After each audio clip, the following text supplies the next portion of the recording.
ఉమ్మడి మెదక్ జిల్లాకు వచ్చేందుకు సీఎం రేవంత్ రెడ్డికి ముఖం లేదన్నారు మాజీ మంత్రి హరీష్ రావు. ఇక్కడ హరీష్ ఉన్నాడని రేవంత్ భయపడుతున్నారని చెప్పారు.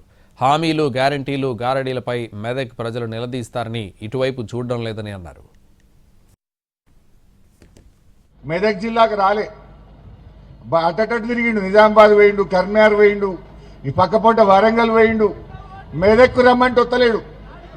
ఈడ హరీష్ రావు ఉన్నాడు, ఈడ గెలిచేటట్లేదు. కాంగ్రెస్ వాళ్ళు రమ్మన్నారట మెదక్కు. రమ్మంటే రేవంత్ రెడ్డి మీ ముఖానికి ఒక్కటి కూడా గెలిచేటట్లేదు రా, వచ్చి నాయిచ్చేది పోతుంది, నేను రాను మెదక్ అన్నదట. చుట్టూ తిరిగిడు తప్ప మెదక్కు రాలే. మెదక్ వచ్చే ముఖం లేదు రేవంత్ రెడ్డికి. మెదక్ వస్తే మా ఏడుపాయలు అమ్మవారు ఊకుంటుందా? మా కొమరెల్లి మల్లన్న ఊకుంటాడా?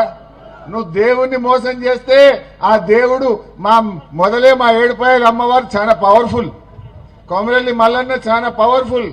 ఇవాళ దేవుళ్ళను మోసం చేసి ముఖం లేక ఇవాళ మెదక్ జిల్లాకు రేవంత్ రెడ్డి రాలేదు. వచ్చే ముఖం లేదు, మెదక్ జిల్లాకు రాలే.